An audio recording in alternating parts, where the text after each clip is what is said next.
What is up, guys? Lord Nick here, bringing you another One Piece related video. This video, guys, this is my modified Op10 list, and I say modified because I was testing out a different list yesterday. I spent about 6 hours prepping videos, doing all types of work, rebuilding the list, and I came across a list that I ended up really liking how it felt. And the only difference between this list and that list currently was that instead of Moncheries, I was running Kabu. And Kabu felt really good as it gave me 6 1-drops that I could KO with Orlumbus. He synergized with both Orlumbus and Hajruden. He was just a bottom decking menace that was just winning me games. Out of the 3 games I played, the Kabus did some of the most work in both of those games that out of 2 of the 3 games that I won. Now, unfortunately, it seems like that Kabu has been mistranslated on the sim. So when we look at the sim and we look at Kabu, he reads that you rest your leader or your stage and you get to bottom deck a 1 cost or less, which is super good. That makes him a 1-drop blue Leo, but the blue is bottom decking. The official translation on the official site for both Kabu and for Sai, because note, both of them say bottom deck on sim, but the official translation says that they add them back to the hand. So until they either get corrected on sim to reflect that, or if it comes out that the official translation is actually incorrect and that these are both bottom decking cards, I will not be testing them currently, just because in their current state, I won't. If they are incorrect, I don't get a good read on it, and even if they are correct, there's no point. The chance of them being wrong on sim is pretty high. Which is unfortunate because I finally ended with about an hour-long video of 3 games yesterday. So we'll still try to get about an hour-long video today, but let's break down the deck list, the small changes between the Kuzamaki list that I run in OP09 and the ones that I run in OP10. So in 9, I am running both Scarlets and Suleimans. And a big part of that is because our main KO cards would be Brooks, Kiroses, and Amano Murakumo swords. All of those, the Kiroses and the Amas get dropped due to the fact that we have Zoro. Zoro is just on curve, gets rid of a 4 cost. This card is insanely powerful. This card is insanely good. He can only be used in Dressrosa leaders, so he's not abused by every other black deck. This is our power crept card that really helps this deck function so much better than it did before. 1 card to be able to KO a 4 cost opposed to having to have a 2-card combo constantly is just way more consistent, way easier to pull off. It is very good. Now, Brook is still a very good card, so we are continuously running him, though there was a debate in my mind of running 2 of the 3-drop Kiros. I instead opted into 7-drop Kiros. So far, this card hasn't really come up, hasn't really done much in any of my testing. I think I've seen him in hand once, and the time that I had him in hand that one time, I had no cost reducers, and they only had 6 drops, and it was just like, eh. And then one of the other times against Dofi, he just sat in my hand for a long time because there wasn't a point to play him. I had enough guys on board that I could just clear his board with. Like, I could stick him and make him a big body, but it also would give him back a card, and I didn't really want to do that at the time. So it was like, I'll just keep playing the long game and win that way. And so far in the matchups that I've tested, at least, he hasn't seemed that great.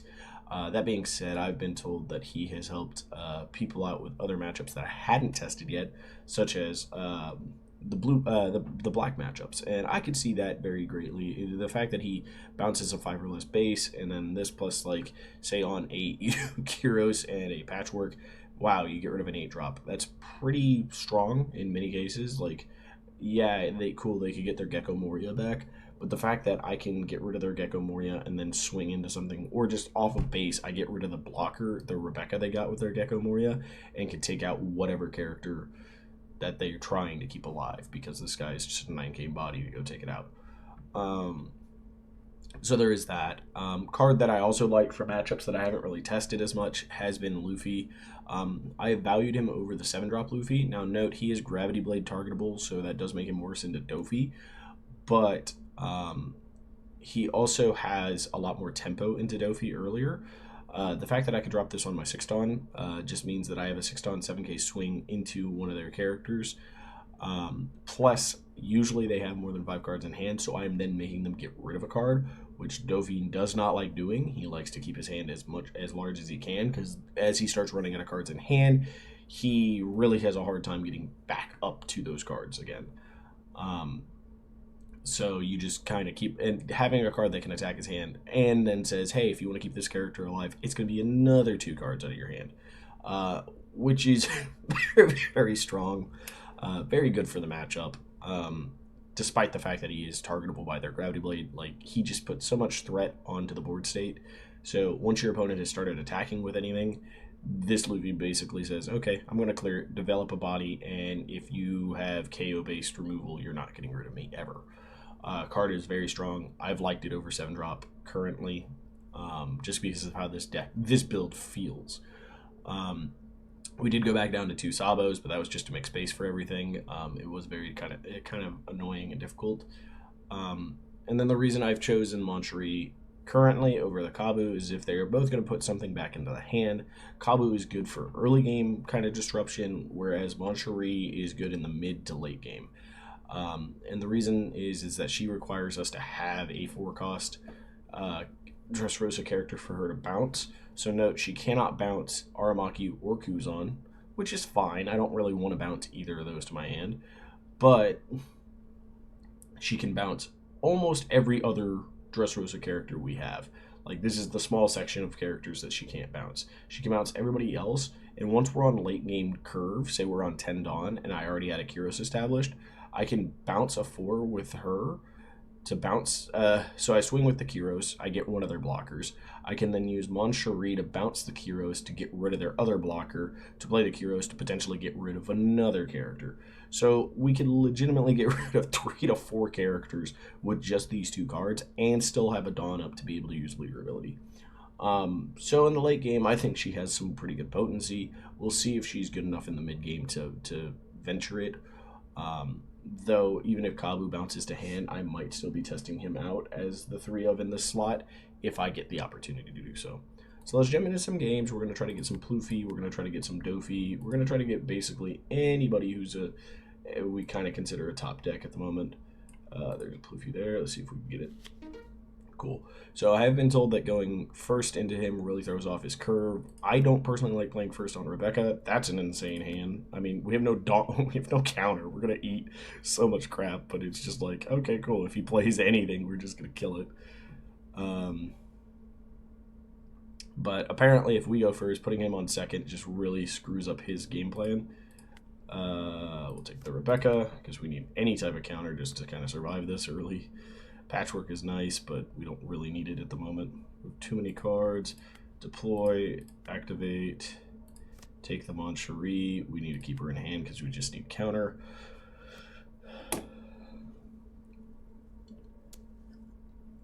We'll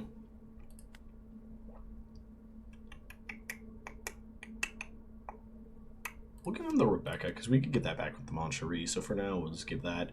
He's probably going to play either Bond Clay or Zoro. Most of the time, I don't even see them playing Bond Clay anymore, so probably just a Zoro, and then our Zoro will clear it.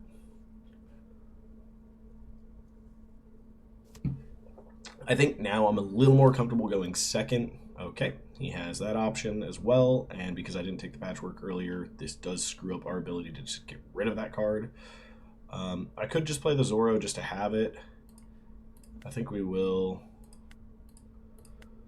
We'll take another Rebecca and we'll pass. So this next turn, we can use Toy Soldier plus Zoro to get rid of basically anything he plays. He's going to swing 5. Okay.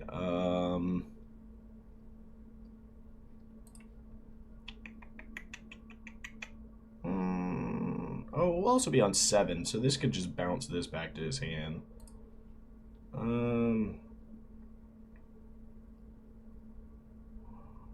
I think we take this one just because we need some counter.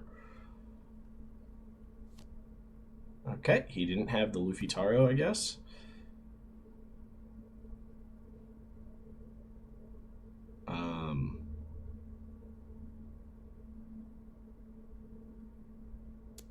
he's swinging with it.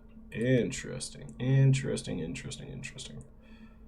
So we need this to be able to clear this. Or we just counter out with this, and we're going to swing probably like 7-7.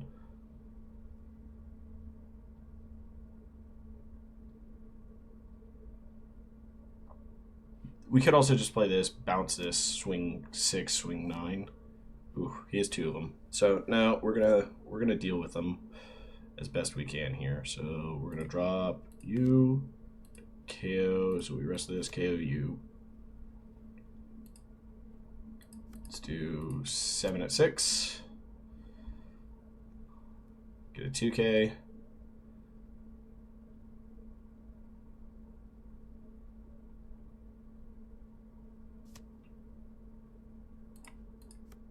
Let's do 7 at 6. Another 2K. That's 2 Usahachis too. Alright, we're okay with this. We cannot activate our leader, so we are just going to play this Rebecca. We need you. Alright, cool. So this next turn, I mean, that turn we probably could have just done the Kiros, bounce one of these back to hand because it's a dead card in hand, but it gives them another search, so I don't really want to do that at the moment. And the 9 into 6 would have gotten the 2 2Ks either way. Alright, so Luffy Taro, he's going to get that Dawn back, gets a Sun Girl. Got an interesting turn this turn.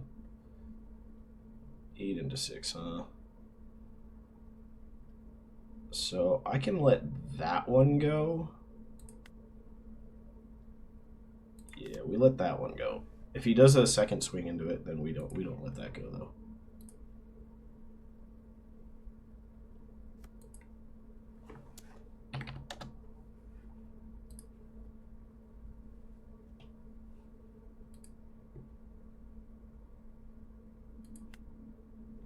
No block, I'll give you a 1K.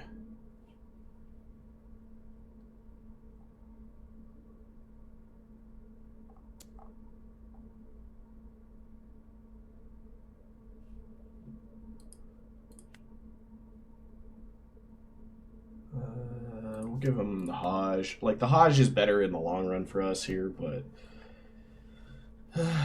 Alright. We have to figure out. So this is a problem card. I mean, this is a problem because it's just a big boy. But this is a problem card because it's, like, actually strong. So with 9, we are going to do this, I think. Let me think about this.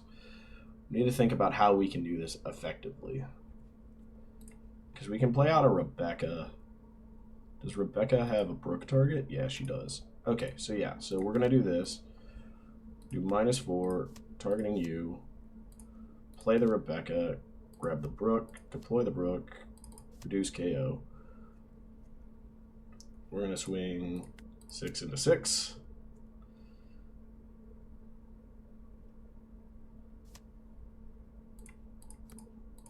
Six into 6. Alright, we've gotten quite a few cards out of his hand. Like, we're playing at a pretty decent life here. So even if he 9-drop moms puts this away, like, we just have to... Like, this is going to kill something. He'll have 1 Dawn to put on somebody to kill something. So, like, we're going to be fine. Yeah, you could have the Brook. That's fine.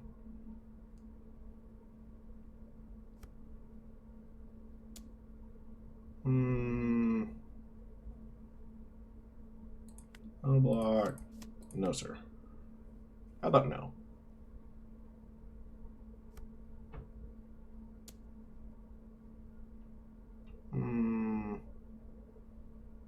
How about no?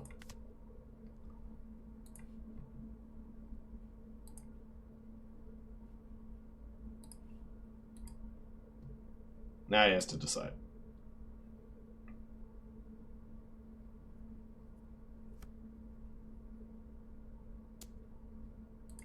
Sure.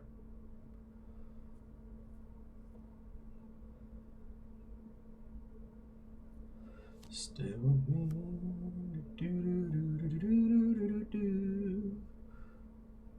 Alright, so we do this.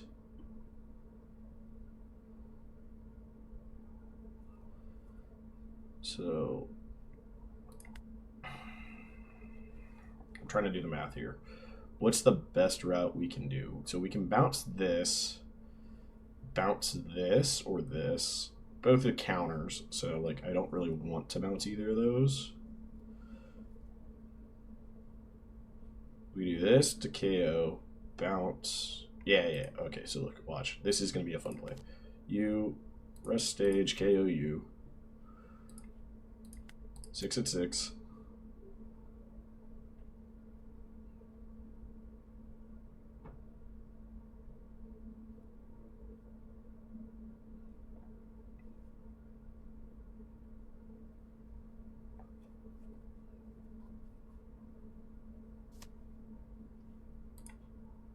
Deploy.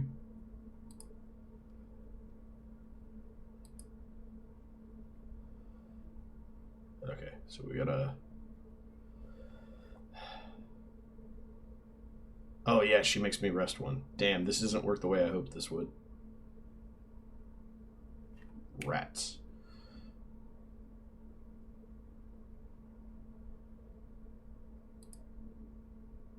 Rest.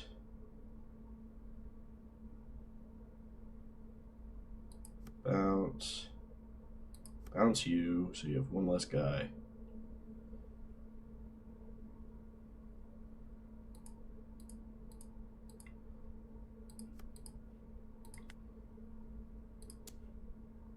Nine into 6.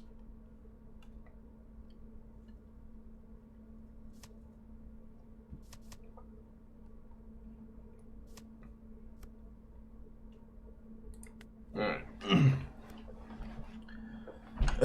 We're just kind of in a stalled position here, unfortunately. We are going to bounce this fucker this next turn. Yeah, that's fine. You get him. We're going to bounce this fuck.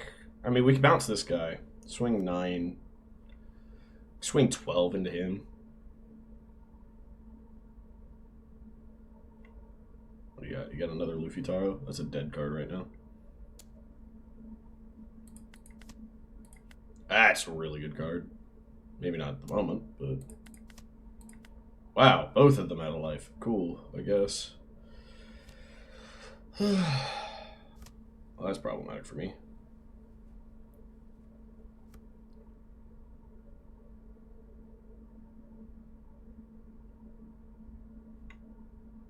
Like, we play this, KO this.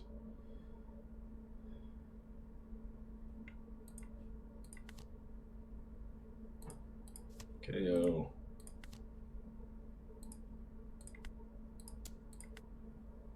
Put back you, and you. He has to discard a card, and then if he wants another one, he's got to get rid of one more to keep this alive.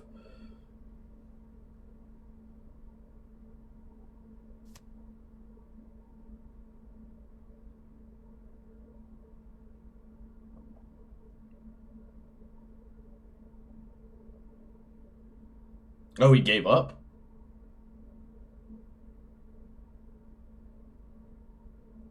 I had no counter and in. Whoa, we win because my opponent just didn't understand the game. Alright, yeah, we lost that game. 100% lost that game. Because we were getting 1-2k out of that. Like, ugh. Alright, Matsuri, not necessarily ideal. Alright, that's what we're learning from that first game there. The fact that she bounces is great. The fact that she has to rest my leader or stage, not necessarily great. In that scenario specifically. Because we'd already played Zoro that turn. So if they're already on there, then she's okay. But, you know, maybe. Alright, so let's see if we can find another matchup here. So, I mean, going first felt okay, but also we just drew into a lot of bricks. Let's see if we can get this Dofi. Nope. I like a Pluffy. Hey, we got another Pluffy. Let's go second and see how this feels. This has a lot of counter. It does have our Kuzan, but we have nothing early. I mean, we have a lot of counter, though. Yeah, I think we keep, just because we have the Searcher and we have a lot of counter. And Kuzan is just such an important card in this matchup. All right, leader ability first. Honestly, we'll take the Orlumbus. Play. We have to take a 2K. Alright, so we lose a Rebecca and one 2K. But we have crap tons of counter in hand right now. Alright, he's ramping. No block. We'll give him a Bardo because we can get it back.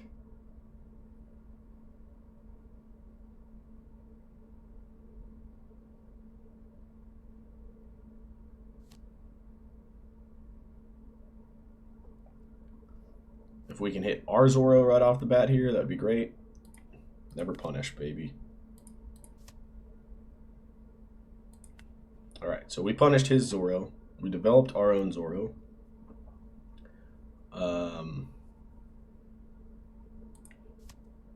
Is there anybody we want to get back right now?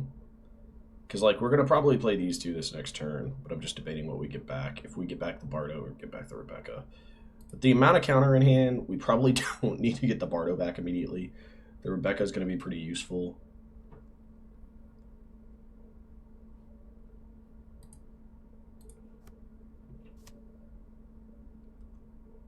Well, he found his Luffy Taro.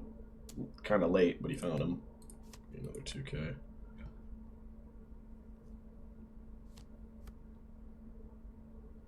That is a card we really want to answer.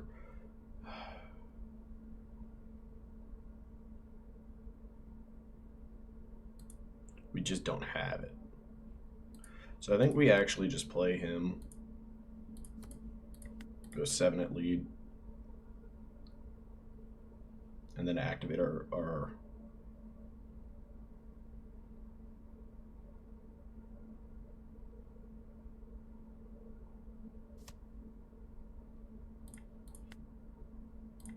we lose a Kuzan there, but that's fine. And Dern. We're actually in a good spot because he didn't get to Luffy Taro on curve. Like, he does get to get his Dawn back from the Luffy Taro this turn. But we're going to be removing this turn unless he puts out a Sanguro, and then I guess we take out the Sanguro because we don't want him getting more cards. We did get a 2K. This card is really hard for him to deal with, and then following it up with this should just win us the game. All right, he's swinging at face instead. We'll give you a 2. We have plenty of 2Ks right now, so we're okay.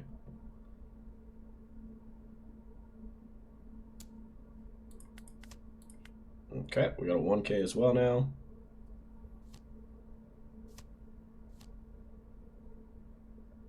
Alright, so the Sangaro is probably what we're killing this turn.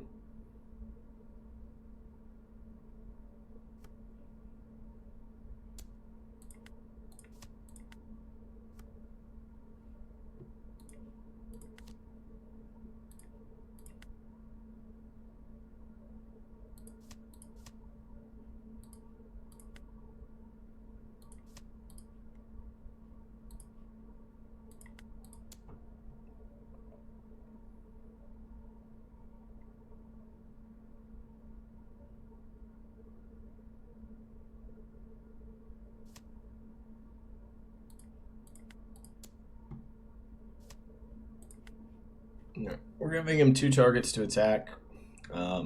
We can protect one of them. We'll let the other one die. Orlumbus dying would stink the most, but we do have ways of getting it back with Moncherie. We just can't counter with her this turn. No block. I'll eat that one. That's fine. Oh, he's just going face. That's fine by me. Cool, dude. I could use some cards. A Luffy. Oh, no.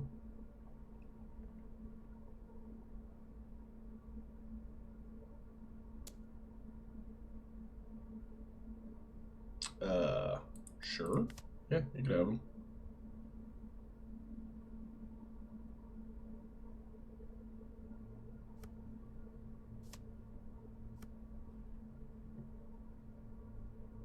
Alright, so here we actually just Orlumbus -4, get rid of himself, deploy, KO, activate. Get rid of you, bottom deck you, enter. And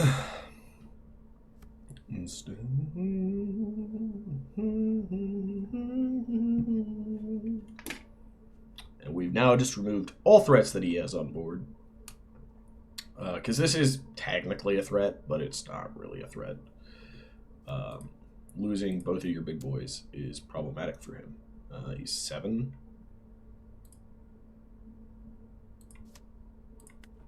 No.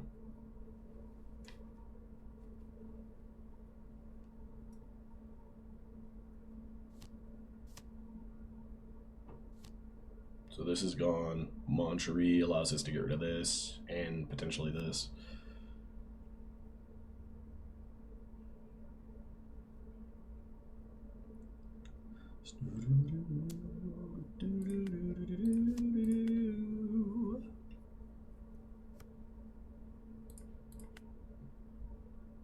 Oh, looky there.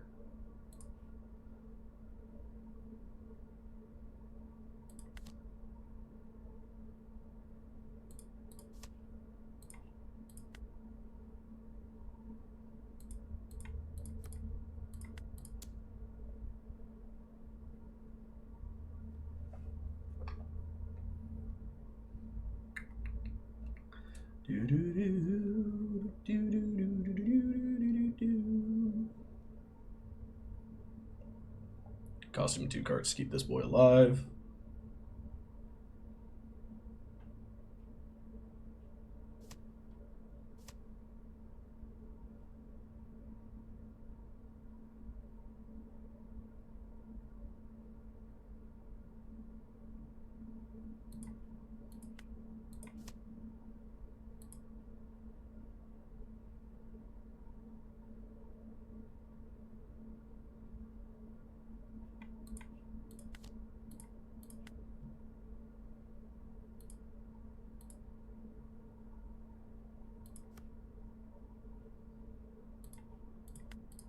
Let's eat. Let's eat the draw 2 and and another card out of his hand.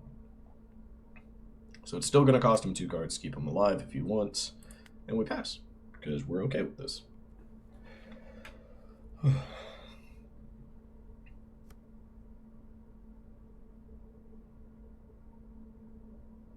We need to put this Moncherie back, actually, now that I think about it.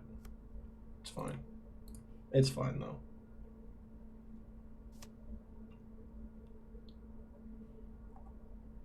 Oh, he took a life to add it on.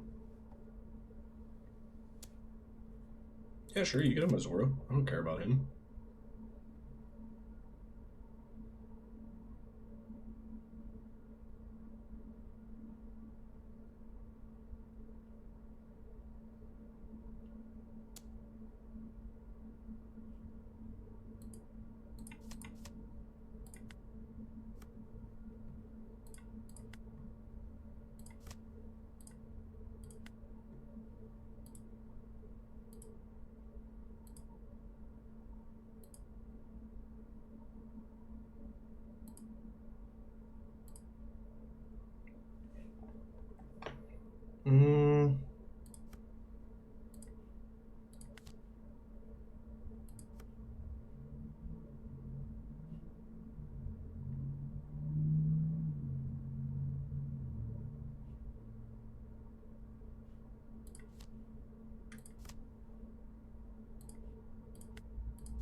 Alright.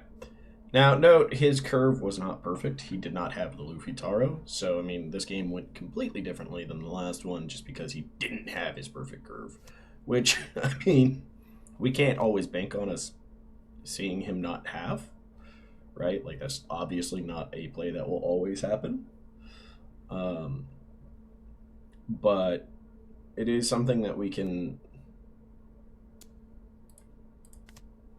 kind of just be like, it's fine, like, if it does happen. That's pretty good, honestly.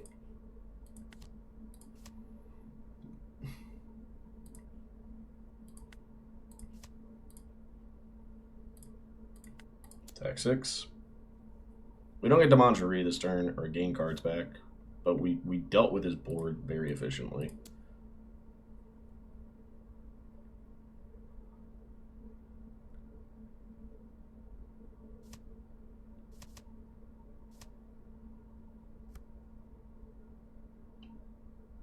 Plus 2k. 2 1ks. Alright, enter. We leave our blocker up. So he's at 9. He can't get to 10. Like, he just has no way of winning this game. This guy's at least playing it out, whereas the other dude did not. So there's that. So I would say, yeah, Op10, we have a better chance of beating Pluffy. Though, like I said, the biggest thing that helped us here was that he didn't have Luffy-Taro on exact curve. Just block, bro. You don't have another attack. I know you don't. Like, all right, so we swing 10.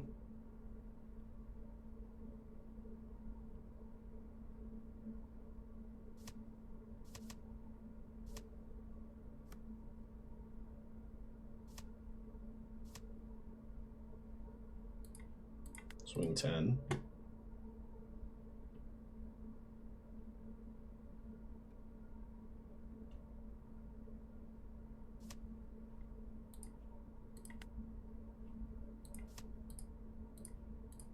$11. Get out of 11. Yep, you have another one. You needed that 3k there. Oh, you're doing another one.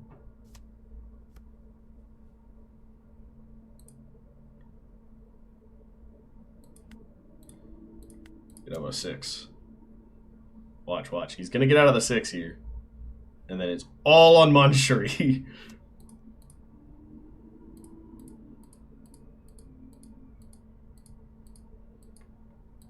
The BM kill.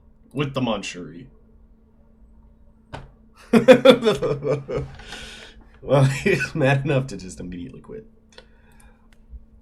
Alright, we got 2 good games in. Ooh, I actually have a meeting in about an hour, so I probably need to prep for that. But so we got 2 pretty good games into Pluffy's. The Manchuris didn't feel bad. There wasn't too many situations where I needed to play them. So there are probably other options of cards that we can run. Or at least not in that matchup. So when we do test other matchups, we will test with the Manchuri for now. Preferably, we will test into some Dofis just to see if maybe it's a relevant stat line for us, right? Like being able to just pop a 4 back to their hand to slow down their roll, slow down their gameplay, right? So like we can like play Rebecca, get back a Bardo to hand, play Manchuri, bounce the Becca to our hand to bounce their character. Might be a solid play for us to slow down the Dofi, because the goal is to slow down Dofi. But we'll see. Don't know if it will actually end up working out that way or if it will be a good play. We do definitely have patchworks in here just in case we don't see Kuzans, so that our Zoros can hit 7s and then our Brooks can still hit 4s. Ultimately, I'm liking how the list is feeling. It is feeling significantly better just by adding in Zoros. Luffy's definitely adding a lot of value into many matchups. Kyros, again, I haven't really felt a scenario where it's just like, yes, I play the Kyros. Maybe in a couple of either of those 2 games I could have played him. There was a couple of turns where I could have probably played him. But I just feel like the Aramaki Kuzan is just so strong that there's not a have to play him. But he is a nice added benefit. Once you have a stage out, he's just pretty strong. But let me know what your guys' thoughts are on 10 so far. We're just kind of testing way ahead of time for now, just because it's more fun doing this testing than it is just playing right now at my locals. I run into the same 2 decks constantly, which has just been a lot of Shanks and a decent amount of Dofi, which is kind of just boring. I've played against Dofi for a long time now, and I played a lot of Shanks in Austin, and it was just really funny that I moved down here and there's just a lot of Shanks here too. So maybe if I start going to some other locals, it'll be some fresh faces, but for now it's and I've been focusing on Flesh and Blood, so there's that too. But anyhow, guys, hope you enjoy the video, and until next time, have a wonderful day. Bye, guys.